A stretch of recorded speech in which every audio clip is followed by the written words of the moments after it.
हरि ओम तत्सत्। श्रीमते रामचंद्राय नमः। ओम परमहंसा स्वादित चरणकमलचिन्मकरन्दाय भक्तजनमानस निवासाय श्रीरामचंद्राय।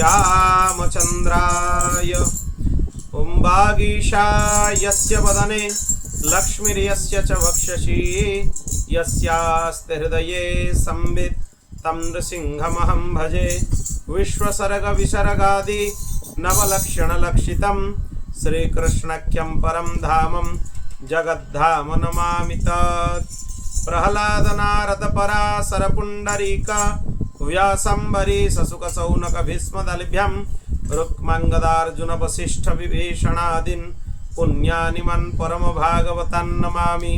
श्री सीतानाथ समारंभं श्रीरामानन्दार्य मध्यमम् अस्मदाचार्य पर्यन्तं वन्दे श्री गुरु परम्पराम्। नारायणं नमस्कृत्य नरं चैव नरोत्तमं देवीं सरस्वतीं व्यासं ततो जयमुदीरयेत्। जन्माद्यस्य यतन्वयादितरतश्चार्थे स्वभिज्ञः स्वराट् तेने ब्रह्महृदाय आदिकवये मुह्यन्ति यात् सूरयः। तेजो वारिमृदं यथा विनिमयो यत्र त्रिसर्गो मृषा धाम्ना स्वेन सदा निरस्तकुहकं सत्यं परं धीमहि। ओम नमो भगवते उत्तमश्लोकाय नमः आर्यलक्षणशीलव्रताय नम उपशिक्षितात्मन उपासितलोकाय नमः साधुवादनिकषणाय नमो ब्रह्मण्यदेवाय महापुरुषाय महाराजाय नमः। यस्यामलं नृपसदस्सुयशोधुनापि गायन्त्यघग्नमृषयो दिगिभेन्द्रपट्टं तं नाकपालवसुपालकिरीटजुष्टं पादम्बुजं रघुपतिं शरणं प्रपद्ये। नमोऽस्तु रामाय सलक्ष्मणाय देव्यै च तस्यै जनकात्मजायै। नमोऽस्तु रुद्रेन्द्रयमानिलेभ्यो नमोऽस्तु चन्द्रार्कमरुद्गणेभ्यः। श्रीराम जय राम जय जय राम। श्रीराम जय राम जय राम।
श्री लक्ष्मी नारायण भगवान की, श्री जगन्नाथ महाप्रभु की, श्री बलभद्र महाप्रभु की, श्री सुभद्रा माता की, श्री चक्रराज सुदर्शन भगवान की, श्री उमा महेश्वर भगवान की, श्री जानकीनाथ भगवान की, श्री नित्य साकेत बिहारी बिहारिणी जी भगवान की, श्री खाचोक बिहारी बिहारिणी जी भगवान की, श्री लक्ष्मी नृसिंह भगवान की, श्रीमद जगत गुरु आद्य रामानंदाचार्य भगवान की, चंद्रकलावतार श्रीमद स्वामी श्री अग्रदेवाचार्य जी महाराज की, जगत गुरु द्वाराचार्य श्री मलुक देवाचार्य जी महाराज की, श्री पहाड़ी बाबा जी महाराज की, श्री भक्तमाली जी महाराज की,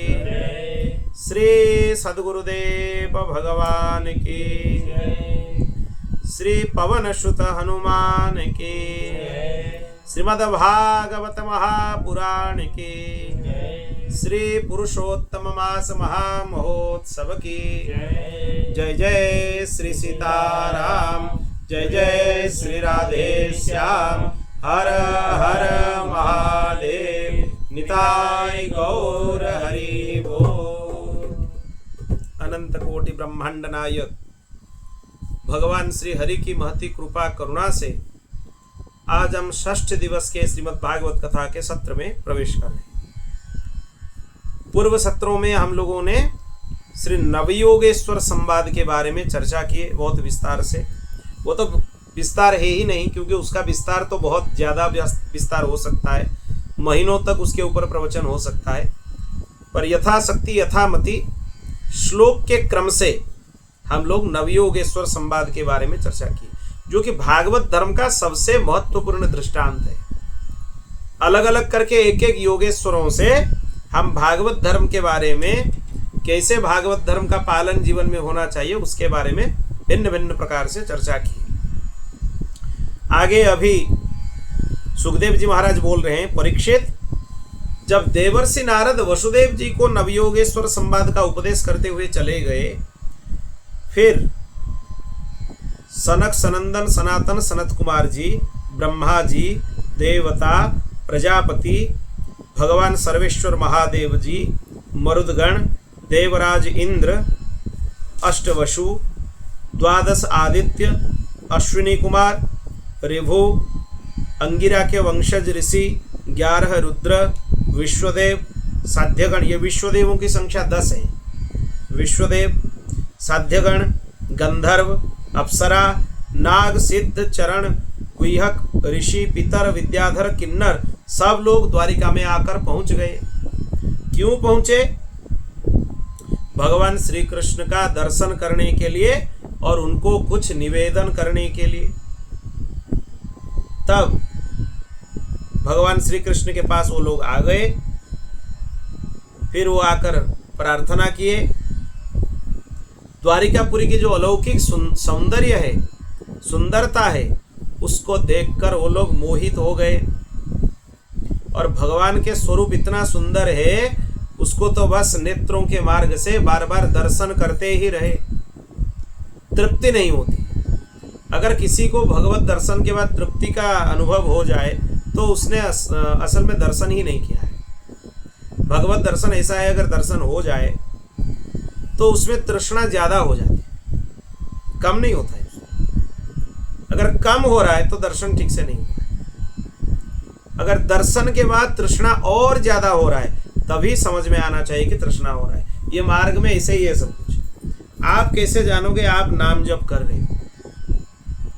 आज जितना जाप कर रहे हो उससे आपको भारी असंतुष्टि होगी, रात को सो नहीं पाएंगे। इतना कम नाम जप किया, कल इससे ज्यादा करेंगे। उसके लिए लोभ बढ़ता रहेगा, तृष्णा बढ़ता रहेगा। तो समझना ठीक से नाम जप तुमने किया है या ठीक से मंत्र जप किया है।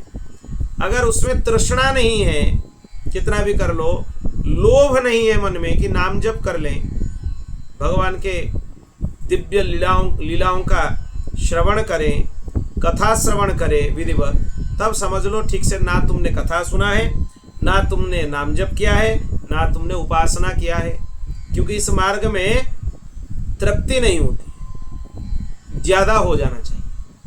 अगर ज्यादा नहीं होता है तो ठीक से नहीं हुआ है, इसीलिए ठीक से आलंबन होने से इसमें तृप्ति नहीं होती है। फिर सब लोग मिलकर भगवान श्री कृष्ण की स्तुति करने लगे।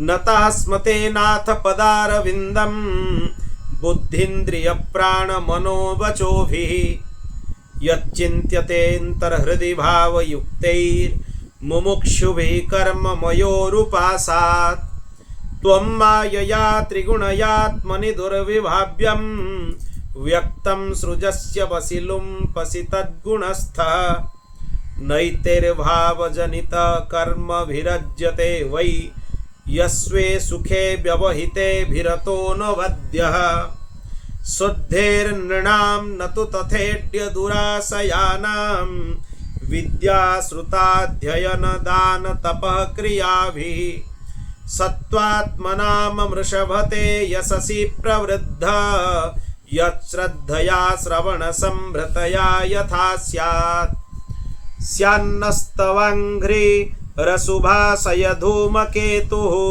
क्षेमायो मुनिभिरार्द्र हृदयो ह्यमानः यः सात्वतैः समविभूतय आत्मवद्भिर्व्यूहैर्चितः सवनश स्वरतिक्रमाय यश्चिन्त्यते प्रयतपाणिभिरध्वराग्नौ त्रयानिरुक्तविधिने सहविर्गृहीत्वा अध्यात्मयोग उत योगिविरात्ममायां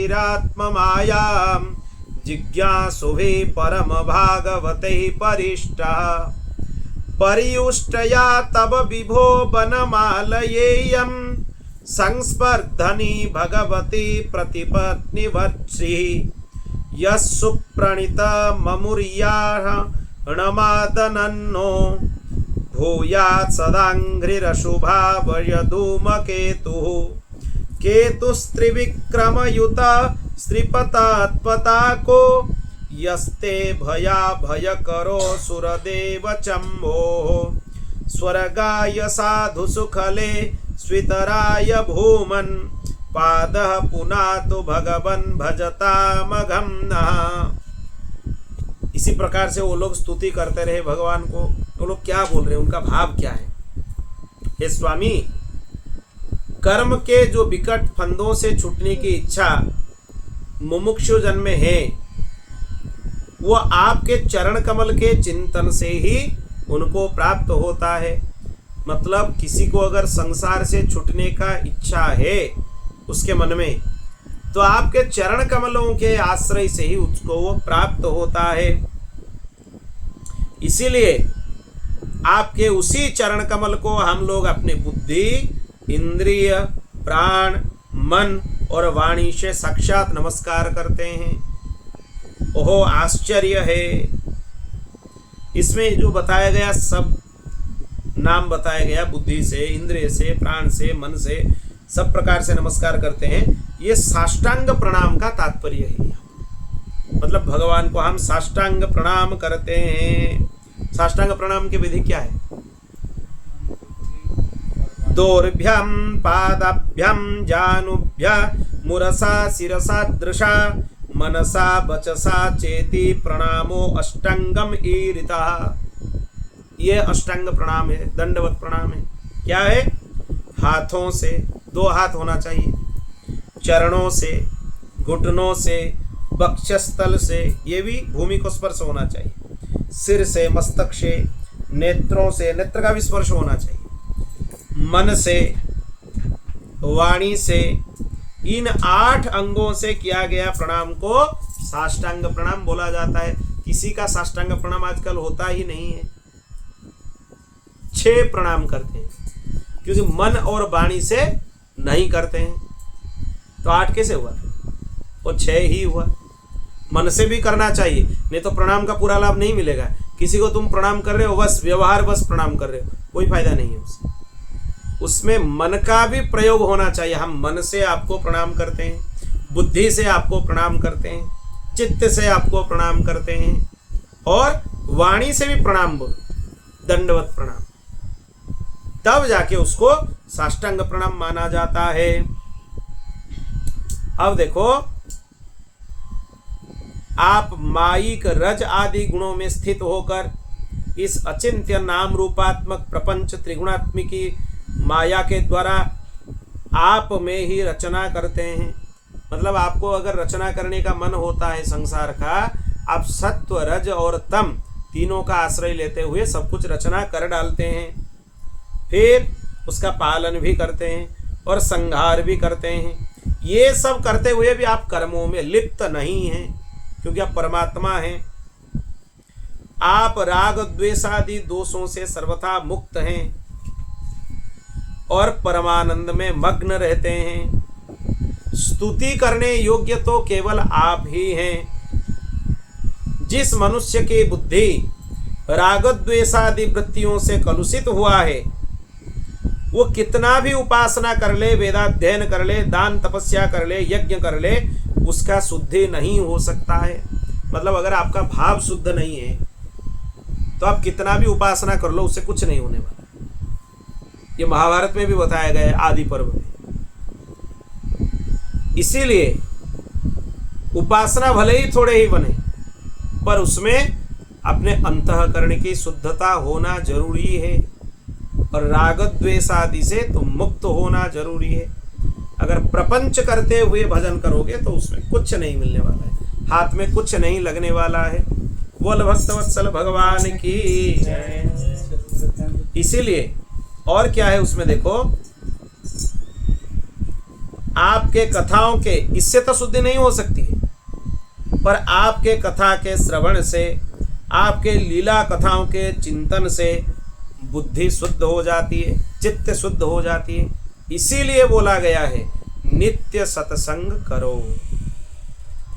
अगर खूब नाम जप करते हो, माला जप करते हो, सब कुछ करते हो, सत्संग छूट रहा है तो उपासना पूर्णांग नहीं है। क्योंकि उपासनाओं में सबसे एक नंबर में कुछ है तो क्या है? सत्संग है, भगवत कथा श्रवण है। कथा श्रवण में अगर रति नहीं है, प्राण नहीं है कथा, तो समझ लो तुम इस मार्ग में ही हो नहीं। ये सबसे महत्वपूर्ण चीज है। वही अपने आप को बोलता है कि हम आध्यात्म में हैं, पर कथा उसका प्राण नहीं है। हम मिलता है सुन लेते हैं। कथा अगर प्राण होगा तो मछली जैसे जल के बिना होते हुए क्या हालत होता है मछली का? उसका प्राण निकल जाता है। वो हालत अगर तुम्हारा हो रहा है कथा के बिना, तो समझ लो असल में तुम्हें कथा सुनने का लाभ मिल रहा है, तुम ठीक से सुन। नहीं तो अगर कथा श्रवण में तुम्हारा रति नहीं है, कुछ भी उपासना कर लो, उतना लाभ तुम्हें मिलने वाला नहीं है जितना मिलना चाहिए। नित्य निरंतर कथा का श्रवण करना चाहिए, सत्संग नित्य चाहिए, ग्रंथ का स्वाध्याय भी नित्य चाहिए, नाम जप नित्य चाहिए, और शुद्धता से मिला हुआ धन से ही अपना निर्वाह होना चाहिए। और जो वस्तु भगवान को निवेदित कर नहीं सकते हो, उसको आहार के रूप में नहीं लेना चाहिए। कहीं भी कुछ भी मिल रहा है उसको पालो, ये ठीक नहीं है। उससे चित्त वृत्ति में गड़बड़ आता है। भले ही पानी पी के रह जाओ, पर इधर उधर का चीज मत, चाहे वो कितना भी शुद्ध हो, पर उसको लेना नहीं चाहिए। उसके बारे में सोचना चाहिए, किसने बनाया, कैसे बनाया, उसकी अंतःकरण की वृत्ति क्या है, सब कुछ भजन के ऊपर उसका प्रभाव होता है। इसलिए उसमें थोड़ा ध्यान देना जरूरी है। ये सब चीज बहुत जरूरी है। अगर आपके उपासना ठीक से हो जाएंगे तो आपके अंतःकरण के वृत्तियां शांत हो जाएंगे। कैसे पता चलेगा? देखने से किसकी अंतःकरण की वृत्तियां शांत है या नहीं है, उसके निर्णायक क्या है उसके पास।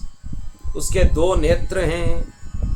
देखने वाले लोग नेत्र को देखकर ही समझ जाते हैं कि इसके अंतःकरण के वृत्तियां शांत है या भागते रहते हैं। देखने से ही नेत्रों से पता चल जाता है, पर जानने वाला होना चाहिए। सबको थोड़ी पता चल सकता है, तो उसमें जानने वाला जान लेते हैं। जिसको जानना है कि इसके अंतःकरण की वृत्तियों का सर्वथा निरसन हुआ है या नहीं हुआ है, इसके निर्णायक उसके दो नेत्र हैं, उसी को देखकर पता चल जाता है। इसीलिए तुम महापुरुषों के पास जाकर कुछ भी बोलो, कितना भी भजन करो, कुछ भी बोलो, जब वो तुम्हारे नेत्र में देख लेंगे वो समझ जाएंगे इसके वृत्तियों का क्या अभी हाल है।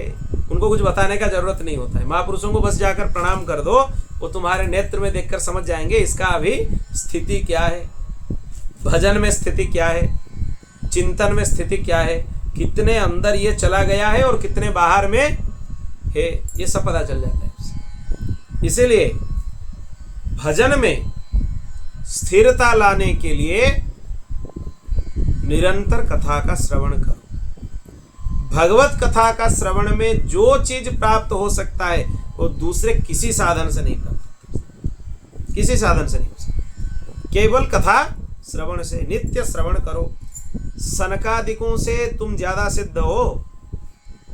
सनक, सनंदन, सनातन, सनत कुमार साक्षात भगवान के अवतार हैं। वो नित्य निरंतर बैठ के कथा सुनते हैं। क्या नियम है पता है उनका? 4 में से कोई एक प्रवचन करता है, 3 बैठकर सुनते हैं, फिर वो उठ जाए तो दूसरा आ जाते हैं बोलने के। उनके लिए भागवत जी में लिखा है, महात्म्य में, कथा मात्रैक जीवनम। उनका जीवन है कथा, वो कथा छोड़कर नहीं रह पाए। शिवजी से ज्यादा सिद्ध हो। शिवजी कुंभज ऋषि के पास जाते हैं कथा सुनने के लिए, राम कथा। उनसे बड़ा वाचन कौन कर सकता है? शिवजी स्वयं जाते हैं कथा सुनने के लिए। कागभूषुंडी जी के यहाँ भी जाते हैं शिवजी कथा सुनने के लिए। एक पक्षी है और उसके पास भी राम कथा सुनने के लिए जाते हैं। कथा के इतने प्रेमी हैं। और कहीं भी कोई भी कथा हो, हनुमान जी सबसे पहले आकर बैठ जाते हैं कथा सुनने के लिए। यत्र यत्र रघुनाथ कीर्तनम तत्र तत्र कृतमस्तकांजलिम वाष्पवारि परिपूर्ण लोचनम मारुति नमत राक्षसांतकम। नेत्रों में, अश्रुपूर्ण नेत्रों में भगवान की सुंदर सुंदर लीलाओं का श्रवण हनुमान जी करते रहते हैं। तो इसीलिए इतने बड़े बड़े सिद्धों से तो ज्यादा सिद्ध नहीं बनना चाहिए। कथा का श्रवण करो और तुम लोग देख भी लो अपने जीवन में। जब तुम्हारे जीवन से कथा छूटता है तब देखोगे वृत्तियों का क्या हाल होता है। परीक्षा करके देख लो अपने जीवन में। जब कथा मिल रहा है, नित्य मिल रहा है, निरंतर मिल रहा है, कुछ नहीं होगा, वृत्तियां पूरा शांत रहेंगे, भजन भी होगा, नाम जप भी होगा, सब कुछ होता रहेगा। जब देखो अपने जीवन में, कब जानोगे कि तुम्हारे समय खराब है, तुम्हारा समय अभी खराब चल रहा है, कैसे जानोगे? भगवत भक्तों का समय खराब क्या होता है? शनि, राहु, केतु इत्यादि की पीड़ाओं से नहीं। कह हनुमंत विपति प्रभु सोई, जब तब भजनन सुमिरन होई। हनुमान जी बोलते हैं विपत्ति क्या है? भगवान, जब आपका भजन, स्मरण, कथा, कीर्तन नहीं होता है वही हमारे लिए विपत्ति है, और कुछ विपत्ति नहीं, वही विपत्ति है। विपदो नैव विपदः संपदो नैव संपदः, विपन् विस्मरणो विष्णु संपन्न नारायण स्मृति। जिसको हम लोग विपद समझते हैं वो विपत्ति नहीं है, और जो धन आदि को हम संपत्ति समझते हैं वो संपत्ति नहीं है। विपन्न विस्मरणो विष्णु, भगवान को भूल जाना ही विपत्ति है। संपन्न नारायण स्मृति, भगवान को याद करना ही संपत्ति है। तो इसीलिए जब कथा, कीर्तन, भगवत स्मरण से तुम दूर हो जाओगे, समझ लेना अभी समय खराब चल रहा है। भगवान को प्रार्थना करो कि ये समय ज्यादा देर तक ना चले, कुछ भी हो जाए, अपने कथा से, अपने नाम से, अपने कीर्तन से भगवान हमें बचाकर मत रखें। यही प्रार्थना उनको करना चाहिए, क्योंकि इसी से ही अंतःकरण शुद्ध होते हैं। अंतःकरण शुद्ध के लिए कथा से बड़ी उपाय और कुछ नहीं है। जो मुमुक्षु जन हैं, प्रेम से जिनका हृदय पिघला हुआ है, वो पांचरात्र आदि के विधि से आपके उपासना करते हैं और वासुदेव, संकर्षण, प्रद्युम्न, अनिरुद्ध आदि स्वरूपों की पूजा करते हैं। 3 समय करते हैं, प्रातःकाल करते हैं, मध्याह्न में करते हैं, सायंकाल करते हैं, और यज्ञ कुंड में आहुति भी देते हैं। आपका चिंतन भी करते रहते हैं, ध्यान भी करते हैं, आपको आराध्य देव भी मानते हैं। जैसे अग्नि, उसको जो दिया जाए उसको जलाकर भस्म कर देता है, वैसे ही आप हमारे पाप ताप को जलाकर भस्म कर दें। और भगवती लक्ष्मी आपके वक्षस्थल पर जो मुरझाई हुई बनमाला है उससे भी सौत की तरह स्पर्धा रखती है। लक्ष्मी जी सोचती है देखो ये बनमाला का कितना सौभाग्य है, ये भगवान के वक्षस्थल पर है। जैसे सौत के साथ किसी का स्पर्धा होती है, ये मेरा सौत है, इसको ज्यादा सौभाग्य मिल रहा है, लक्ष्मी जी वो बनमाला को सौत समझती है। लिखा है इसमें। क्यों? क्योंकि भगवान, वो भी बासी बनमाला जो भगवान के हृदय कमल में रहकर मुरझाया गया है, उससे स्पर्धा रखती है भगवती महालक्ष्मी। और फिर भी आप उनकी परवाह ना करते हुए भक्तों के द्वारा दी गई मालाओं के उनके प्रेम बस स्वीकार करते हैं। आप ये नहीं सोचते हैं कि महालक्ष्मी जी क्या सोचेगी। आप भक्तों से प्रेम करते हैं, इसलिए भक्त जो भी आपको देते हैं आप उसको प्रेम पूर्वक स्वीकार कर लेते हैं। हे भगवान, हे अनंत, वामन अवतार में दैत्यराज बलि की दी हुई पृथ्वी को नापने के लिए आपने पग उठाया था। वो पग जाकर सत्यलोक में पहुंचा। सत्यलोक मतलब क्या है?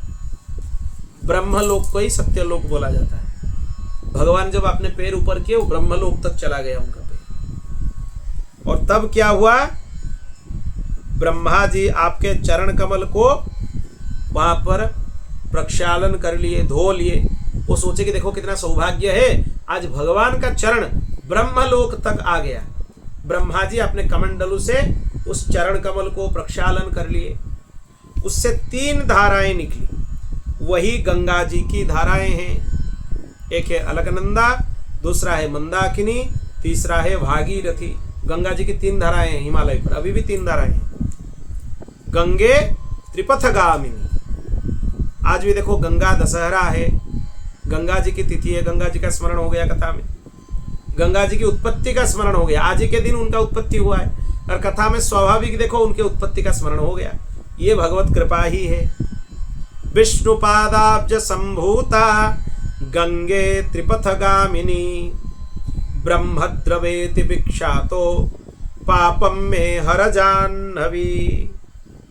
भगवान नारायण के चरण कमल से निकली हुई भगवती गंगा वो पिघली हुई ब्रह्म है, साक्षात ब्रह्म है, ब्रह्म के अलावा और कुछ नहीं है। आप देवी भागवत में जाकर देखो, श्री राधा कृष्ण प्रेमावेश होकर दोनों पिघल गए, वही गंगा जी बन गई दोनों से। वो गोलोक से आई हुई है और यहाँ के हिसाब से भगवान के चरण कमल का वो प्रक्षालन किया हुआ जल है, चरणामृत है। ब्रह्मा जी चरण धो लिए और उसको फिर कमंडलू से भर लिए वो जल को। वो बोले कि भगवान के चरणामृत है, उसको पास में रखते हुए तपस्या करने लगे। फिर भगीरथ जी जब तपस्या कर कर उनको प्रसन्न किए, तब ब्रह्मा जी अपने कमंडलू से गंगा जी को छोड़ दिए। फिर गंगा जी आई, उनके धारा प्रवाह इतना भयंकर था, भगवान शंकर अपने जटाओं में उनको धारण किए, क्योंकि भगवान के चरण कमल का जल है, वो इतना पवित्र है। फिर भगवान शंकर गंगा जी को प्रवाहित किए। फिर जन्नू ऋषि के आश्रम में जब गंगा जी आई, उनका सब कुछ बहाकर ले गई। तो जन्नू जी के मन में यह आया, ये हमारे लाली है, कन्या है। उसी भावना से उनको वो पूरा आचमन कर लिए, पूरा गंगा जी को पी लिए जन्नू जी। फिर बाद में भगीरथ जी प्रार्थना किए कि हमारे पूर्वजों का उद्धार कैसे होगा। फिर जन्नू जी अपने कर्ण के मार्ग से उनको निकाले, तब गंगा जी आगे आई और यहाँ गंगा सागर तक आ गई। कपिल भगवान के आश्रम तक हम जाकर वहां कर दर्शन किए हैं। वहां पर गंगा जी और समुद्र में कोई भेद नहीं पता चलता है। यहाँ से देखोगे गंगा जी इतने छोटी है, जितने आगे बढ़ते जाओगे, जब समुद्र तक संगम तक जाओगे तो कौन सा गंगा जी है कौन सा समुद्र है पता नहीं चलता है, उसमें इतना बड़ा है। उनमें तो बड़े बड़े जहाज कभी कभी गायब हो जाते हैं बीच बीच में। हम जब आ रहे थे बीच में 1-2 जहाज वहां पर गायब हो गए, वो रात को मिले, दूसरे दिन मिले, वो मिले ही नहीं, कहाँ गायब हो गए जहाज, वो मिलते नहीं, इतना बड़ा है उनका विस्तार। अद्भुत है गंगा जी, ये साक्षात ब्रह्मद्रवा है। गंगा जी में स्नान करने से पाप ताप नष्ट हो जाते हैं, और उनके स्नान का एक विधान है। कोई भी पवित्र नदी में बिना नहाए जाकर स्नान नहीं करना चाहिए। मतलब घर से पहले नहा लो, शरीर पवित्र हो जाए। फिर गंगा जी आदि पवित्र नदी में साबुन आदि लगाना नहीं चाहिए, साबुन तेल कुछ भी लगाना नहीं चाहिए। वस्त्र नहीं धोना चाहिए, अपवित्र शरीर में उनके अंदर प्रवेश नहीं करना चाहिए। पहले गंगा जी को जाकर साष्टांग प्रणाम करो, क्योंकि साक्षात ब्रह्मद्रवा है। पहले जाकर उनमें चरण मत रखो, वो पिघली हुई ब्रह्म साक्षात भगवान ही है वो। फिर उनके जल को मस्तक पर लगाओ, नेत्रों में लगाओ, उनका आचमन करो, फिर प्रणाम करो। अगर पूजन का कुछ सामग्री लिए हो तो पुष्प आदि अर्पित करके उनका पूजन करो। स्तुति याद है तो स्तुति करो, जयकारा करो। फिर उनको प्रणाम करते हुए क्षमा मांगो कि भगवती अभी हम स्नान करेंगे, हम चरण स्पर्श कर रहे हैं, चरण से आपको स्पर्श करेंगे, हमारे अपराध को क्षमा कीजिए। यह स्मरण करते हुए, भगवान नाम स्मरण करते हुए जाओ और खूब आराम से स्नान करो। वहां पर शरीर को मलना भी नहीं चाहिए, इसे वो भी मना है। जाओ बस डुबकी लगाओ, फिर बाहर आकर चले आओ। और आकर शरीर को पोंछना भी नहीं है, नहीं तो पूरा गंगा स्नान का फल नहीं मिलने वाला है। हम लोगों को विधान पता नहीं होता है, इसीलिए उल्टा पुल्टा हम करते हैं काम, कुछ फायदा नहीं होता है। वहां से आने के बाद जो स्नान करके बाहर आए वो जल शरीर में ही सोखना चाहिए, उसको पोंछना नहीं चाहिए, वस्त्र को उसमें निचोड़ना नहीं चाहिए। बस आकर वस्त्र बदल लो, फिर वो पानी अपने आप कुछ देर में ही, आधा घंटे के अंदर सूख जाएंगे। पवित्र नदियों में स्नान करने का विधान यही है। साल में एक बार कम से कम गंगा जी में स्नान करना चाहिए, क्योंकि गंगा स्नान का फल 1 साल तक रहता है शरीर के ऊपर। तो इसीलिए, और गंगा जी तो हमारे ऊपर कृपा करती ही रहती है, बीच बीच में बुला लेती है कभी कभी। तो इसीलिए गंगा जी में कम से कम 1 वर्ष में 1 बार तो स्नान जरूर करना चाहिए। बोल भक्तवत्सल भगवान की। और अभी जो उत्तरकाशी गए थे, उत्तरकाशी में तो वो उत्तर वाहिनी गंगा जी है वहां पर। जैसे काशी में उत्तर वाहिनी है, उत्तरकाशी में भी उत्तर वाहिनी है। वो हमारे आश्रम, जो महाराज जी का आश्रम है, वहीं से ही उत्तर वाहिनी है, उसके पहले नहीं है। मतलब वहीं से ही उत्तरकाशी का क्षेत्र शुरू होता है। आनंद भैरव वहां पर हैं, जिनको खंडार देवता बोलते हैं, उनका नाम है आनंद भैरव। वो प्रत्यक्ष विराजमान है, अभी भी प्रत्यक्ष विराजमान है। लोगों के साथ वो बातचीत करते हैं, इसे समझ, इतने प्रत्यक्ष है। उनके पुजारी जी, क्या उनका मन हुआ महाराज जी के आशीर्वाद के बाद, जो उनके पुजारी जी हैं खंडार देवता के, हम उनसे स्वाभाविक कुछ बात नहीं किए थे, पर वो अपने आप कुछ ऐसे अलौकिक चीज आकर हमें बताए। वो बताए कि हमें मन हो रहा है कि आपको ये चीज बताने के लिए, क्यों हो रहा है हमें पता नहीं, पर आपको बताना है। और एक सेवा भी हमें सौंप दी कि यहाँ पर जो आनंद भैरव हैं, उनके बारे में आपको कुछ लिखना है उजागर करके, वो उनका ही आदेश है। तो इसीलिए हम आपको आकर बोले हैं। वहाँ पर वो भी सूर्य नारायण जी थे, उनके साथ ही हम थे, और वो इतने भावुक होकर बोले, उनके नेत्रों में आंसू थे। बोले कि क्यों बता रहे हैं हमें पता नहीं है, पर आपको ही बताना है। हम भी सोचे कि देखो कितने निकृष्ट अधम होते हुए भी भगवान की कितनी कृपा है। इसका कारण इसीलिए है गुरु कृपा के कारण। गुरु जी की कृपा हो जाए तो सब लोग कृपा करते हैं। सदगुरुदेव भगवान कृपा किए तो कहाँ गए हैं, और वहाँ के स्थान के मुख्य देवता, उनकी कृपा अपने आप ही बरस रहा है। तो स्वयं आकर वहाँ पर भगवान काशी विश्वनाथ भी हैं, भगवती अन्नपूर्णा माता भी हैं, और दत्तात्रेय भगवान का स्थान भी है वहाँ पर। भगवान दत्तात्रेय हैं, उनका तपस्थली है वो बहुत दिन तक वहाँ पर तप किए हैं भगवान। उन्हीं का चरित्र आज प्रारंभ होने वाला है भागवत जी। फिर वहाँ पर परशुराम जी भी हैं, परशुराम जी की तपस्थली है वहाँ पर। वो वहाँ पर बहुत दिन तक तप किए हैं, अद्भुत क्षेत्र है। गणेश जी हैं, कार्तिकेय जी हैं, सब है वहाँ पर। और गंगा जी का इतना अविरल निर्मल धारा है। गंगा जी का सबसे पहली डैम है मनेरी डैम। आश्रम थे, मनेरी डैम बहुत बाद में आता है, आश्रम पहले आता है। मतलब आश्रम तक गंगा जी का जो धारा है वो अविरल निर्मल धारा है, कोई भी डैम नहीं है उसके पहले। आश्रम के बाद ही पहला डैम आता है गंगा जी का, मनेरी डैम। वहां तक अविरल कोई बाधा रहित प्रवाह है गंगा जी का, गंगोत्री से। पूरा गंगोत्री का पवित्र जल वहां पर आ रहा है, इतना पवित्र है। और गंगा जी तो गंगा जी हैं, उनके शब्द से ही तुम्हारे ध्यान लग जाएंगे। और उनके इतने कृपा है, जहां पर हम रुके हुए थे वहां पर उनका दर्शन भी होता था स्थान से, जो रूम से हम लोग रुके थे। उनका शब्द भी कान तक आता था, वो प्रवाहित हो रही है। मतलब इतने कृपा है, पूरा अपने धारा के 200 मीटर के अंदर ही हमें रखी। मतलब गंगा जी के गोद में ही थे, ऐसे समझ लो, इतने कृपा है। इसलिए आज इतने पवित्र तिथि में गंगा जी का स्मरण हो गया। हम बारंबार गंगा जी को दंडवत प्रणाम करते हैं, क्योंकि वो ब्रह्मद्रवा है, साक्षात भगवान के विभूतियों में ही है। यहां पर देखो इतना सौभाग्य है। स्थावराणम हिमालय, भगवान बोलते हैं अपने विभूति योग में कि पर्वतों में मैं हिमालय हूं, मतलब हिमालय उनकी विभूति है। और स्रोतसा मस्मि जाह्नवी, और नदियों में मैं गंगा जी हूं, भगवान बोलते हैं गंगा जी उनकी विभूति है। तो दोनों विभूतियों के बीच में ही हम थे। हिमालय जी भी भगवान की विभूति है और गंगा जी भी भगवान की विभूति है। इससे सौभाग्य क्या हो सकता है। ये इसीलिए हम अपने भाग्य की बहुत सराहना करते हैं। गुरुदेव भगवान की कृपा है, बारंबार उनको प्रणाम करते हैं। उन्हीं की धारा के जैसे भगवान हमारे समस्त पाप ताप को धो दें, भगवान को प्रार्थना करते हैं। जितने शरीरधारी हैं वो जीते मरते रहते हैं, भटकते रहते हैं। हम लोग भी क्या हो रहा है, भटकते रहते हैं। सुख दुख से वो बाहर नहीं आ पाते हैं, उनके वश में होते हैं। पर आपका जो आश्रय ले लेता है उसके लिए इसका कोई प्रभाव नहीं होता है।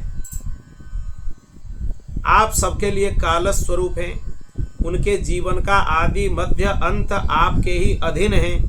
इतना ही नहीं, आप ही प्रकृति हैं और पुरुष हैं, और प्रकृति पुरुष दोनों से परे स्वयं पुरुषोत्तम आप ही हैं। अभी क्या मास चल रहा है, पुरुषोत्तम मास, देखो उनका भी स्मरण हो गया। उसके बाद भगवान को पुरुषोत्तम क्यों बोला जाता है?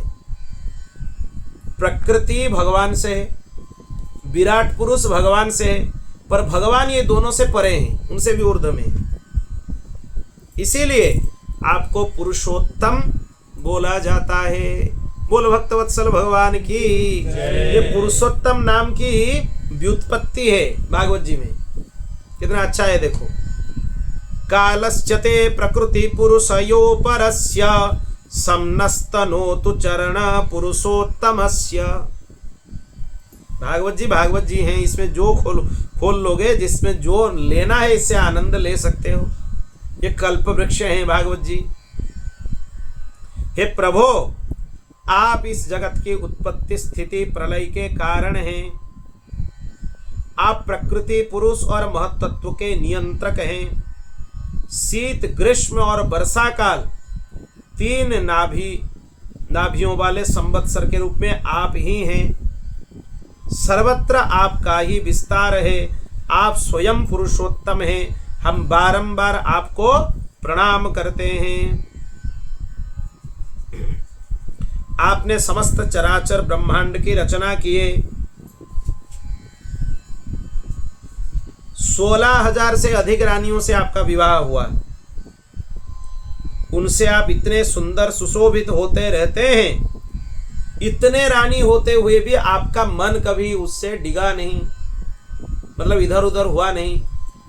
मनुष्य का तो ऐसे भी इधर उधर हो जाता है। भगवान का कितना विवाह हुआ है?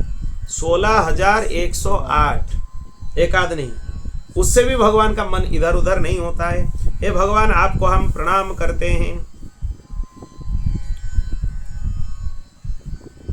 अब बोले देखो एक अद्भुत बात, फिर गंगा जी का स्मरण हुआ है। कितना अद्भुत है। अपने त्रिलोक की पाप राशियों को बहाने के लिए, धोने के लिए 2 पवित्र नदियां रखी है। एक तो आपकी अमृतमयी लीलाओं से भरी कथा नदी, और दूसरे आपके पाद प्रक्षालन के जल से भरी गंगा जी। दो बहाव है, दो नदियां हैं, एक तो गंगा जी हैं और दूसरे क्या हैं, आपके कथा। दोनों से पाप भस्म होते हैं, कथा श्रवण से भी भस्म होते हैं, नष्ट होते हैं, और गंगा जी का आश्रय लेने से भी नष्ट होते हैं। अतः जो सत्संग से भी विवेकी जन हैं, वो कानों के द्वारा आपकी कथा नदी में और शरीर के द्वारा गंगा जी में गोता लगाकर पाप मिटा देते हैं। शरीर से गंगा जी में स्नान करो और कर्ण रंध्र से भगवान की कथा सुनो, दोनों से आप अत्यंत पवित्र हो जाते हैं, पाप ताप सब कुछ मिट जाते हैं वहां से। फिर सुखदेव जी वहां पर बोलते हैं, सभी लोग ऐसे प्रणाम किए। फिर ब्रह्मा जी बोले, हे भगवान, आपको हम लोगों ने प्रार्थना इसीलिए किया था कि आप अवतार लेकर पृथ्वी का भारा हरण करें। पृथ्वी में बहुत सारे राक्षसों का उपद्रव है, उसको शांत करने के लिए आप अवतार ग्रहण करें। आपने ये सब काम कर लिए और धर्म का संस्थापन भी कर लिए, यदुवंश में अवतार लिए, बहुत सारे लीलाओं का संपादन किया। हे प्रभो, कलयुग में जो आपके इस लीलाओं का कीर्तन करेंगे, श्रवण करेंगे, वो अज्ञान रूपी अंधकार से पार हो जाएंगे। ब्रह्मा जी बोल रहे हैं, इसलिए भगवत लीला का श्रवण निरंतर करना चाहिए। नित्य निरंतर लीलाओं का श्रवण करो, भगवत लीला श्रवण से आपके चित्त में शुद्धता आएगी, उसी से। और हे भगवान, यदुवंश में अवतार ग्रहण किए आपको 125 वर्ष बीत गए। भगवान श्री कृष्ण का अवतार काल का 125 वर्ष हो गया था तब तक। तो इसीलिए अभी आपका कोई काम बाकी नहीं है, आपको यहां पर रहने की आवश्यकता भी नहीं है, और ब्राह्मणों के अभिशाप से आपका कुल भी नष्ट हो गया है एक प्रकार से। तो पहले हम सुन चुके हैं यदुवंश को कैसे अभिशाप मिला। हे वैकुंठनाथ, अगर आप अभी उचित समझें तो आपने परम धाम में पधारिए, हम लोगों का पालन पोषण कीजिए, यहाँ आ जाइए। श्री भगवान उवाच, भगवान बोलते हैं, ब्रह्मा जी, आप जो बोल रहे हैं उसके बारे में हमने भी वही निश्चय किया है कि हमने पृथ्वी का भार उतार दिया है, परंतु अभी एक काम बाकी है। जो यदुवंश हैं वो बल, विक्रम, वीरता, शूरता, धन संपत्ति से उन्मत्त हो रहे हैं, वो संपूर्ण पृथ्वी को ग्रस लेने के लिए अभी तैयार हैं। तो इनको अभी हमें रोकना है, इनका विध्वंस अपने आंखों के सामने देखना है, फिर जाकर हमें जाना है। ये ब्रह्मा जी को भगवान बोले। इसीलिए मैं अभी अत्यंत निकट में ही, कुछ दिन के अंदर ही अपने परम धाम में हम आ जाएंगे। भगवान इस प्रकार बोले, देवता उनको प्रणाम कर कर चले गए। फिर द्वारिका में बहुत बड़े बड़े अपशकुन होने लगे, अशुभ लक्षण दिखने लगे। द्वारिका में बड़े बड़े उत्पात वहां पर दिखाई हुआ सबको। सब लोग भगवान श्री कृष्ण के पास आए। भगवान श्री कृष्ण उनको बोले, देखो आजकल द्वारिका में जिधर देखो उत्पात हो रहा है, अपशकुन हो रहा है। ये इसीलिए है क्योंकि ब्राह्मणों ने यदुवंश का ध्वंस का अभिशाप दे दिया है। इसीलिए आप लोग एक काम करो, यहां से प्रभास क्षेत्र के लिए चलो, यहां से चलो। प्रभास क्षेत्र की महिमा बहुत प्रसिद्ध है। जब दक्ष प्रजापति ने चंद्रमा को अभिशाप दिया था कि तुम्हें क्षय रोग हो जाए, क्यों दिया था? दक्ष प्रजापति के 27 कन्याओं से चंद्र का विवाह हुआ था। 27 कन्याएं, 27 नक्षत्र हैं, पर चंद्र का सबसे ज्यादा प्रेम रोहिणी जी से था, रोहिणी नक्षत्र से था। बाकी जितने कन्याएं हैं वो अपने पिता दक्ष प्रजापति को आकर यह बोलने लगे कि देखो पिताजी, चंद्र हमें प्रेम नहीं करते हैं, वो रोहिणी को ही प्रेम करते हैं। इसीलिए दक्ष प्रजापति उनको अभिशाप दे दिए कि तुम्हारा इतना सुंदर शरीर क्षय हो जाए। तब क्या हुआ, वो प्रभाष क्षेत्र में ही आकर ये राजयक्ष्मा रोग से मुक्त हुए थे। इसीलिए चलो हम लोग अभी प्रभाष क्षेत्र में चले। ये प्रभाष क्षेत्र लगभग गुजरात के पास ही है, सौराष्ट्र में ही है, जिसमें सोमनाथ जी हैं। वही आसपास के क्षेत्र को ही प्रभाष क्षेत्र बोला जाता है। हम लोग भी वहीं पर जाकर स्नान करेंगे, पितरों का तर्पण करेंगे और ब्राह्मणों का भोजन कराएंगे, दान दक्षिणा भी देंगे। इसीलिए चलो यहाँ से अभी प्रभाष क्षेत्र के तरफ चलते हैं। भगवान श्री कृष्ण ने इस प्रकार आज्ञा दे दिए। फिर यदुवंशियों ने यह सोचकर निर्णय किया कि चलो हम लोग सब रथ प्रस्तुत करें और प्रभाष क्षेत्र के तरफ चले जाएं। उसी समय उद्धव जी भगवान श्री कृष्ण के बहुत बड़े प्रेमी और सेवक थे। वो जब यदुवंशियों के यात्रा का तैयारी देखे, उनको दिखाई दिया, अपशकुन दिखाई दिया, वो श्री कृष्ण के चरणों में जाकर प्रणाम किए और उनको बोले। उद्धव जी का कथन यहाँ से प्रारंभ होता है। आगे श्री कृष्ण भगवान उद्धव जी को प्रवचन करेंगे। आगे से 23 अध्यायों में उनका प्रवचन है और उद्धव जी श्री कृष्ण से अलग नहीं है। अब आगे भागवत जी में देखेंगे, श्री कृष्ण बोलते हैं कि उद्धव जी मुझसे इतना भी कम नहीं है। इसलिए बद्रीनारायण भगवान का जो उत्सव विग्रह है, जो बाहर आते हैं योशी मठ तक, ज्योतिषपीठ जिसको हम बोलते हैं, वो उद्धव जी हैं। बद्रीनारायण भगवान नहीं आते हैं। तो बद्रीनारायण भगवान का उत्सव विग्रह अगर उद्धव जी हैं तो उद्धव जी में और बद्रीनारायण भगवान में कोई अंतर नहीं है। इसीलिए उनको भगवान का ही स्वरूप माना जाता है, उद्धव जी को। और भगवान के भी परम प्रिय मित्र हैं। श्रीमद् भगवद गीता भगवान अपने परम मित्र अर्जुन जी को उपदेश किए और इसमें भागवत जी में जो उद्धव गीता है वो अपने परम प्रिय मित्र उद्धव जी को उपदेश किए। उद्धव जी बोले, देव देवेश योगेश पुण्य श्रवण कीर्तन संहृत्ये तत्कुलम नूनम लोकम संतक्षते भवन विप्रसापम समर्थोपि प्रत्यहन्न यदीश्वरः। हे भगवान, आप देवाधि देवताओं के अधीश्वर हैं। आपके लीला कथा श्रवण से, कीर्तन से जीव पवित्र हो जाते हैं। आप सर्वशक्तिमान हैं, परमेश्वर हैं। आप अगर चाहते तो ब्राह्मणों के शाप को मिटा सकते थे, पर आपने वैसा नहीं किया। इससे यह हमें यह समझ में आता है कि यदुवंश का नाश आप करने के लिए संकल्प ले लिए हैं, क्योंकि आप परमात्मा हैं। आप जो संकल्प करेंगे वही होता है।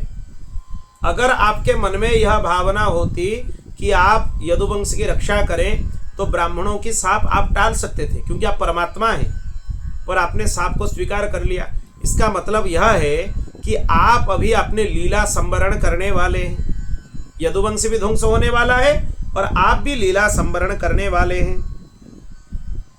हे श्याम सुंदर, नाहं तवांघ्रि कमलम क्षणार्धमपि केशव त्यक्तुम समुत्सहे नाथ स्वधामम नयमामपि। हे भगवान, आपसे आधे क्षण के लिए भी आपके चरण कमलों को त्याग का बात हम सोच नहीं सकते। आपको छोड़कर नहीं रह सकते आप हमारे जीवन सर्वस्व हैं। अगर आप जाने का निश्चय कर लिया है आपने, तो हमें भी अपने साथ लेकर चलिए। हे प्यारे श्री कृष्ण, आपके एक एक लीला मनुष्यों के लिए परम मंगलमयी है, कानों के लिए अमृत है। जिसे एक बार उस रस का चस्का लग जाता है उसके मन में दूसरे वस्तुओं के लिए लालसा रहता ही नहीं है। भगवत लीला में जिसका रति हो जाए कथा श्रवण में, उसको संसार में और कुछ अच्छा नहीं लगता है। जब उसको समय मिले वो भगवान के सुंदर सुंदर लीलाओं का चिंतन करता रहता है। बाल कृष्ण भगवान से सुंदर कुछ दुनिया में हो सकता है क्या? इतने सुंदर, इतने मधुर, परिपूर्ण परब्रह्म हैं, और परब्रह्म होते हुए भी इतने अद्भुत लीला कर रहे हैं सबको आनंद देने के लिए। उनके रूप को छोड़कर अगर किसी में तुम्हारा मन जा रहा है तो तुमसे बड़ा हतभाग्य और दुनिया में कोई नहीं है। हतभाग्य है। दूसरे चिंतन में समय जाता कैसे है? इसीलिए महापुरुष लोग अपना समय बचाने के लिए सोचते हैं। दुनिया से जितना व्यवहार कम हो उतना अच्छा है। क्यों?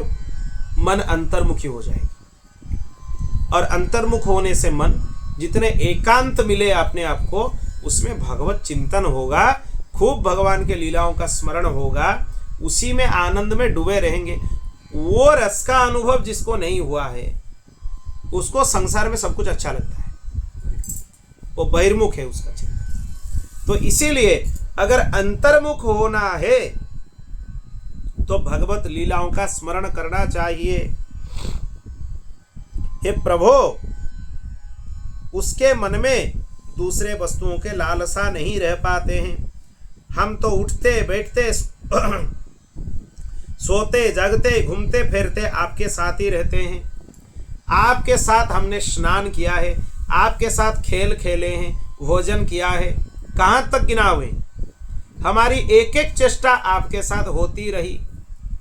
आप हमारे प्रियतम हैं, आप हमारे आत्मा हैं। ऐसे स्थिति में आप हमें कैसे छोड़ सकते हैं? उद्धव जी बोलते हैं, इतने प्रिय मित्र को कोई त्याग सकता है क्या? आप इतने लीलाएं हमारे साथ किए हैं, फिर भी आप सोचते हैं कि हमें छोड़ दें। भगवान को उद्धव बहुत प्रिय हैं, इसीलिए उद्धव जी को भगवान ब्रज में भेजे। क्यों?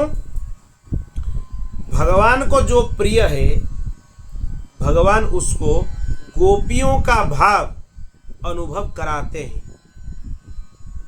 उद्धव जी उनको प्रिय थे, इसीलिए उद्धव जी को गोपियों का प्रेम अनुभव करने के लिए ब्रज में भगवान भेजे, और जिसमें भ्रमर गीत के माध्यम से स्वयं राधा रानी उनको ज्ञान दी। आप बोलोगे कहाँ लिखा है राधा रानी ज्ञान दी? भागवत जी में तो राधा रानी का नाम नहीं है।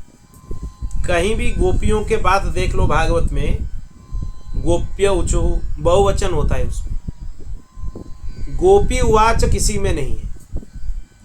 एक ही गीत है भागवत जी में, भ्रमर गीत, वहां पर देख लो गोपी उवाच है, अकेली एक गोपी बोल रही है पूरा गीत। और भगवान के बारे में ऐसे इतने उत्कृष्ट तरीके से बोलने वाली राधा रानी के अलावा और कोई नहीं हो सकती। तो अकेली बोलने वाली कौन है फिर? राधा रानी है। राधा रानी के द्वारा उनको उपदेश दिलवाए। किनको? उद्धव जी को। राधा रानी भगवान श्री कृष्ण से अलग ही नहीं है। इसलिए तो द्वारिका के भगवान के जितने पटरानी थे वो भी राधा रानी के चरण कमल के मकरंद के आस्वादन के लिए लालायित रहते थे। उनके मन में कभी ये भावना नहीं आती कि राधा रानी हमारे सौत हैं। वो सोचते हैं श्री कृष्ण जैसे हमारे आराध्य हैं, राधा रानी भी हमारी आराध्या है। क्योंकि राधाम कृष्ण स्वरूपाय कृष्णम राधा स्वरूपिणे, दोनों अलग नहीं है। राधा ही श्री कृष्ण है और श्री कृष्ण ही राधा है, दोनों से अलग नहीं है। अगर अलग होते तो अलग बात होता। तो इसीलिए आप कैसे हमें छोड़ सकते हैं? अब एक बात उद्धव जी बोलते हैं, इसको स्वर्णाक्षर में लिख लेना चाहिए। माया के ऊपर विजय कैसे प्राप्त किया जाए, और कोई नहीं बोल सकता है ये बात। क्यों नहीं बोल सकता है?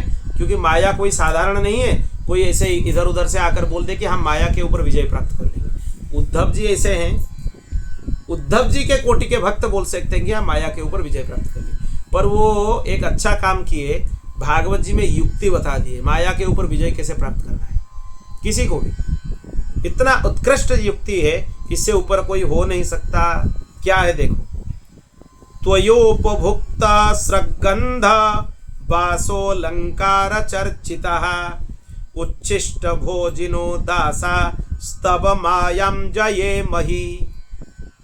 हे भगवान, हमने आपकी धारण की हुई माला पहनी, भगवान की जो प्रसादी माला है उसको गले में धारण कर लिए।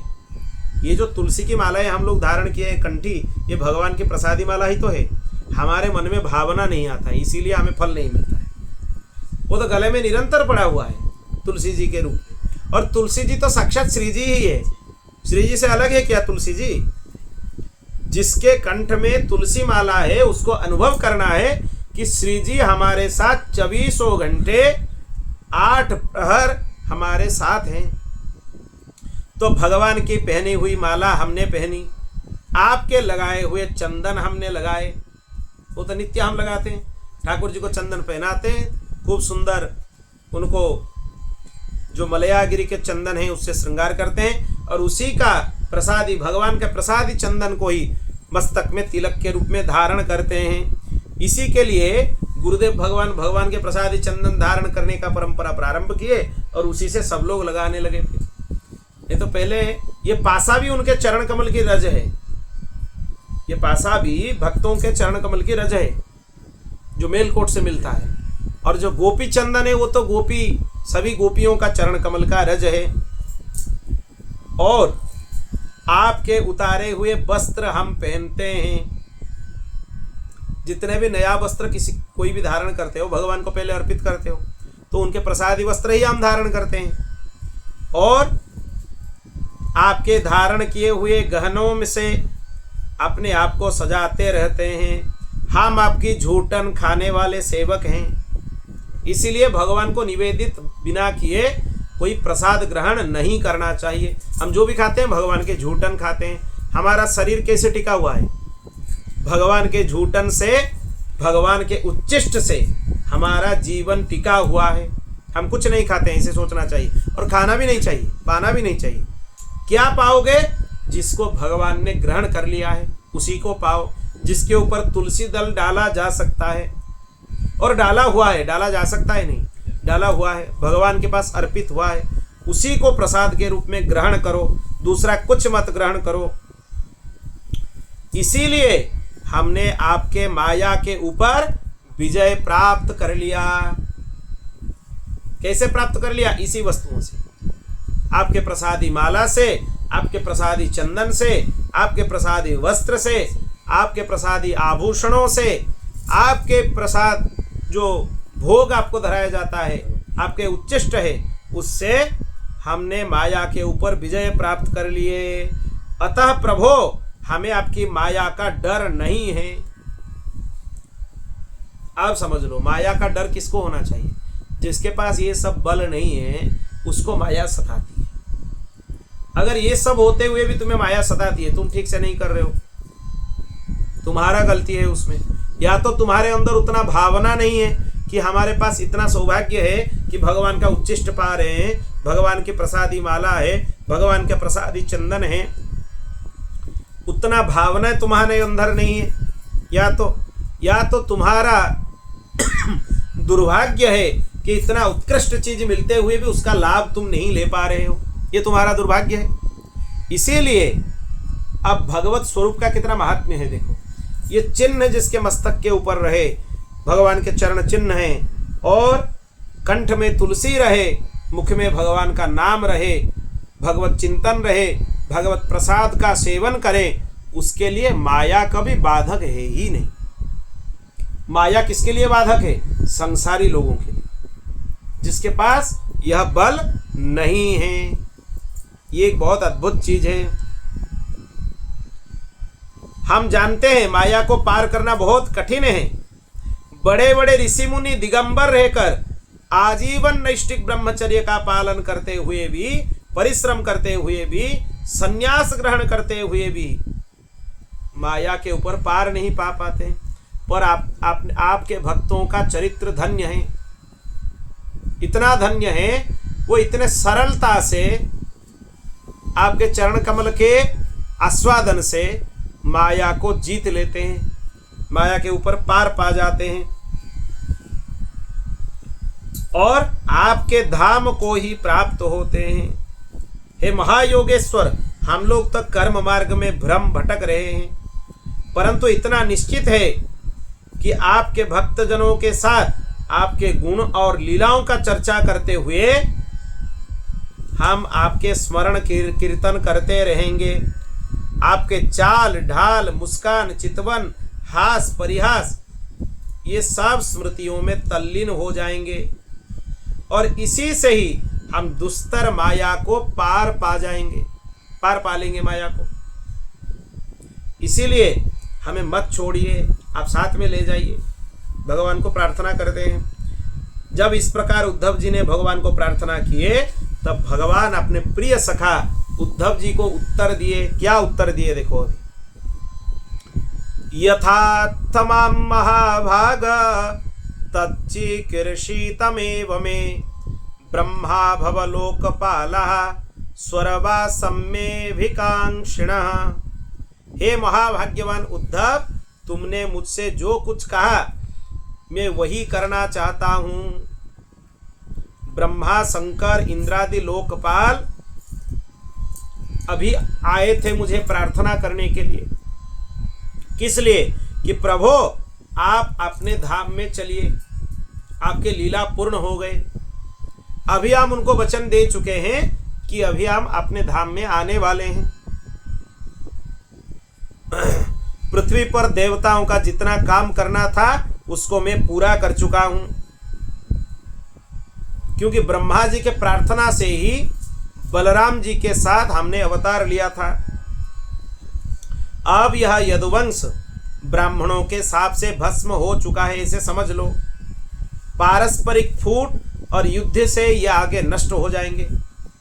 आज से ठीक 7वें दिन समुद्र इस द्वारिकापुरी को डुबा देगा। जो मूल द्वारिका है वो तब से समुद्र के अंदर ही है। भगवान जब उद्धव जी को बोले उसके ठीक 7 दिन के बाद जो मूल अंदर की द्वारिका है।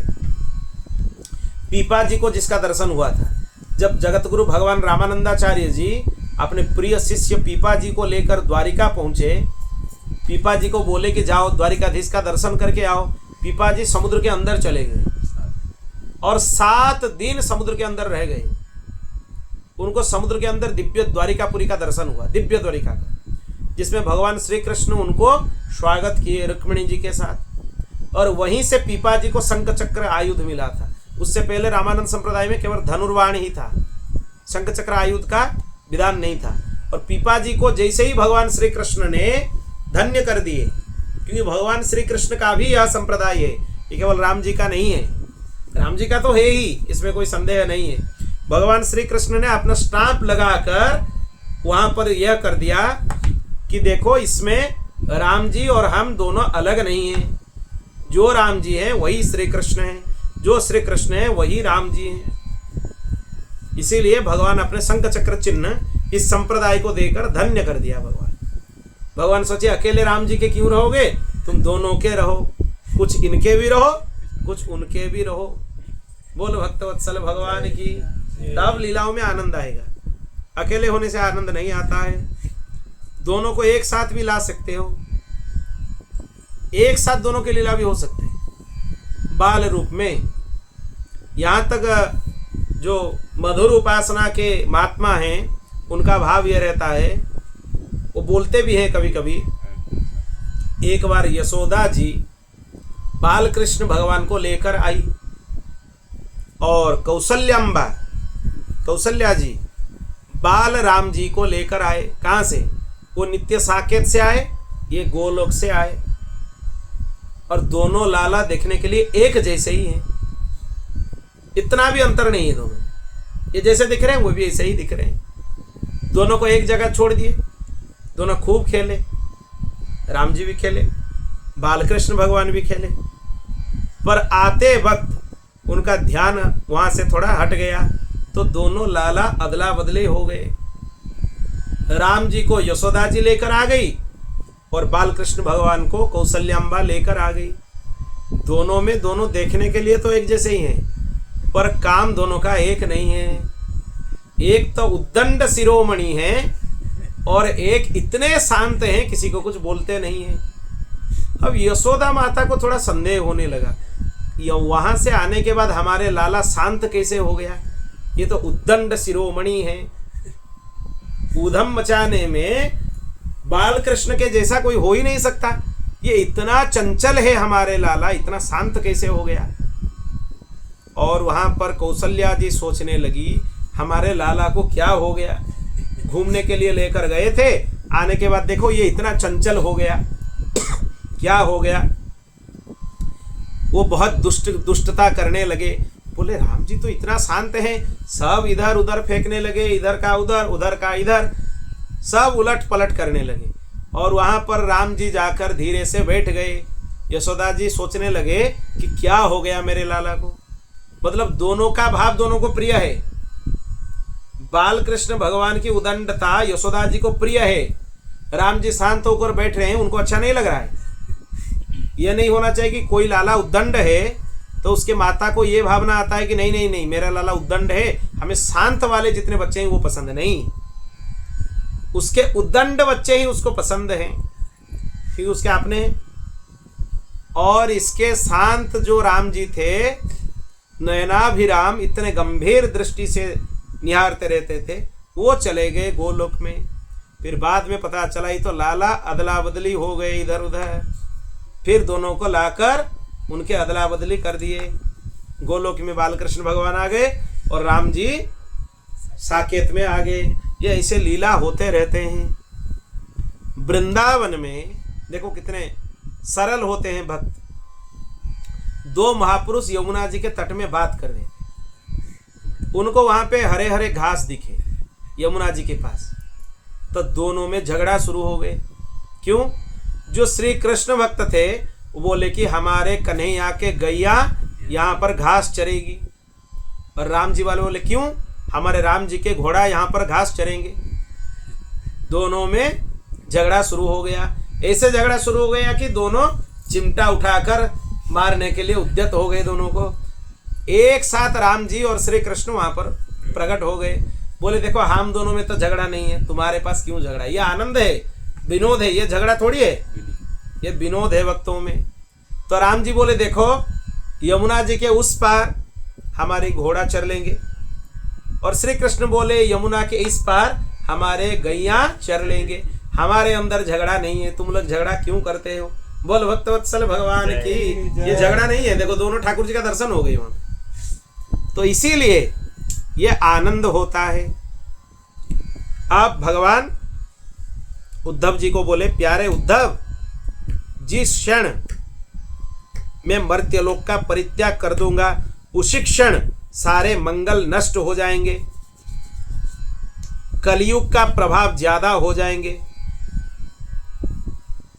और तुम यहां पर मत रहना उस समय, क्योंकि कलयुग का प्रभाव ज्यादा हो जाएंगे।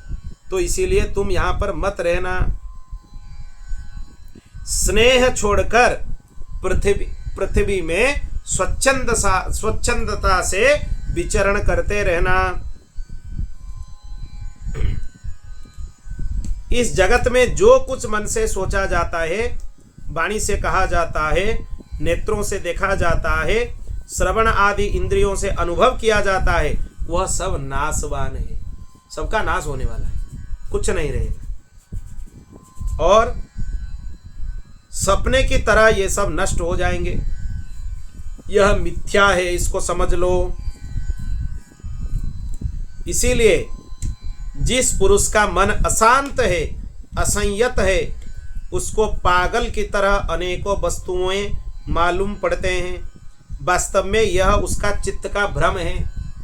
जिसका चित्त जितना अशांत है उसको बहुत सारे चीज दिखाई पड़ते हैं, और जिसका चित्त शांत हो गया उसको सब कुछ एक जैसे ही दिखाई पड़ता है। भेद ही नष्ट हो जाते हैं। भेद नष्ट हो गया तो चिंतन क्या होगा? एक जगह लग जाएंगे। किसमें लगेंगे? श्री कृष्ण में, क्योंकि सब तो कृष्णमय ही है। कहीं भी देखो, जिधर देखो उधर पाई झलक घन श्याम प्यारे की। हर जगह भगवान का दर्शन होता है।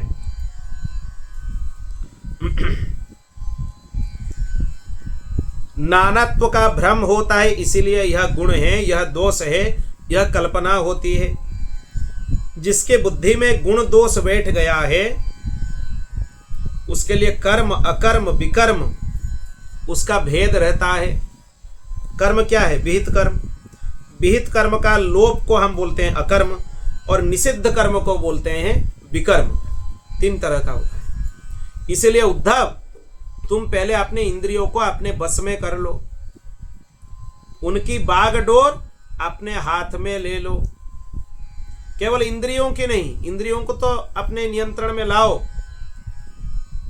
फिर चित्त की समस्त वृत्तियों को रोक लो और ऐसा अनुभव करो कि सारा जगत अपने आत्मा में फैला हुआ है और आत्मा मुझ सर्वात्मा इंद्रियातीत ब्रह्म से एक अभिन्न है। जब वेदों के मुख्य तात्पर्य निश्चय रूप ज्ञान, अनुभव रूप विज्ञान, विज्ञान से भलीभांति संपन्न होकर तुम अपने आत्मा के अनुभव में ही आनंद मग्न रहोगे और संपूर्ण देवता और शरीरधारियों के आत्मा तुम खुद अनुभव कर लोगे कि हमारे साथ ही समान है। मतलब किसी का आत्मा अलग है ही नहीं, तुम्हारे अंदर जो आत्मा है हमारे अंदर वही है, एक ही है। इसीलिए किसी भी वस्तुओं से तुम पीड़ित नहीं रहोगे, बाधा विघ्न तुम्हारे जीवन में नहीं रहेंगे, गुण दोष का प्रभाव तुम्हारे ऊपर नहीं होगा। और इसी को हम यथार्थ ज्ञान बोलते हैं। जो इसको प्राप्त कर लिया, इसका साक्षात्कार कर लिया, सब प्राणियां उसके लिए सुहृद हो जाते हैं, उसके लिए शत्रुता का भाव नष्ट हो जाता है। क्यों? किसके साथ शत्रुता करोगे? जिसके साथ करोगे उसके अंदर भी आत्मा है, जो आत्मा है वही भगवान का स्वरूप है, तुम्हारे अंदर भी वही आत्मा है। भगवान के साथ बैर करोगे, किसके साथ करोगे? किसी के साथ नहीं, क्योंकि सब भगवानमय है। संपूर्ण प्रतीयमान विश्व को मेरा ही स्वरूप समझ लो, आत्म स्वरूप समझ लो, तब तुम्हें वहां पे बंधन का अनुभव नहीं होगा। बोल भक्त वत्सल भगवान की जय। यहां से उद्धव जी फिर आगे प्रश्न करेंगे भगवान को, और भगवान दत्तात्रेय भगवान के 24 गुरुओं का वर्णन करेंगे। बहुत अद्भुत चरित्र है आगे जो चरित्र है। दत्तात्रेय भगवान यदु राजा के साथ कैसे 24 गुरुओं का वर्णन करेंगे, एक एक करके। इनको क्यों गुरु बनाया, इनको क्यों गुरु बनाया, सब गुरुओं का वर्णन इसी अध्याय में आगे से आने वाला है। भगवान श्री कृष्ण उद्धव जी को उपदेश करेंगे, वही चरित्र भगवान दत्तात्रेय यदु राजा को, यदु जी को उपदेश करेंगे। अवधूत उपाख्यान बोलते हैं इसको भागवत जी में। एकादश स्कंद में सर्वप्रथम नवयोगेश्वर संवाद एक अद्भुत है, फिर अवधूत उपाख्यान एक अद्भुत है, फिर उसके बाद भी श्री कृष्ण भगवान का प्रवचन आगे तक है। आगे का चरित्र आगे कल हम श्रवण करेंगे। बोल भक्तवत्सल भगवान की जय। कल ये कथा का सप्ताह होने वाला है, 7 दिन होने वाला है। 7 दिन में हमारा दत्तात्रेय चरित्र भी प्रारंभ नहीं हुआ है अभी तक, तो सप्ताह कथा में इसीलिए एकादश स्कंद का स्पर्श ही नहीं हो पाता। चरित्र बहुत सारे हैं भागवत जी में और समय बहुत कम है, कितना बोला जाए। तो इसीलिए आगे से हम लगभग यही प्रयास करेंगे, आगे जहाँ भी हमारे सप्ताह कथा हो या कुछ भी हो, भागवत जी के एक एक चरित्र के ऊपर ही चर्चा करेंगे आनंद से। संक्षेप में पूरा ग्रंथ का तो स्मरण करना ही है, वो तो जो क्रम है उसका तो शास्त्रीय पद्धति से बनाना होता है उसका, पर एक एक चरित्र के ऊपर समय देकर चर्चा करेंगे। कभी प्रहलाद चरित्र, कभी भागवत धर्म का निरूपण, कभी द्वितीय स्कंध में जो चरित्र है, कभी कपिलोपाख्यान को विस्तार से 7 दिन तक चर्चा। एक एक चरित्र के ऊपर ऐसे समय देकर चर्चा करने से ही भागवत जी का जो आनंद है वह आनंद मिल सकेगा। बोल भक्तवत्सल भगवान की। श्री कृष्ण गोविंद हरे मुरारे, हे नाथ नारायण वासुदेवा। कृष्ण गोविंद हरे मुरारे, हे नाथ नारायण वासुदेवा। हे नाथ नारायण वासुदेवा, हे नाथ नारायण वासुदेवा, हे नाथ नारायण वासुदेवा, हे नाथ नारायण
पूर्णमय पूर्णमेवावशिष्यते। हरि ओम शांति शांति शांति। श्री कृष्णार्पणमस्तु।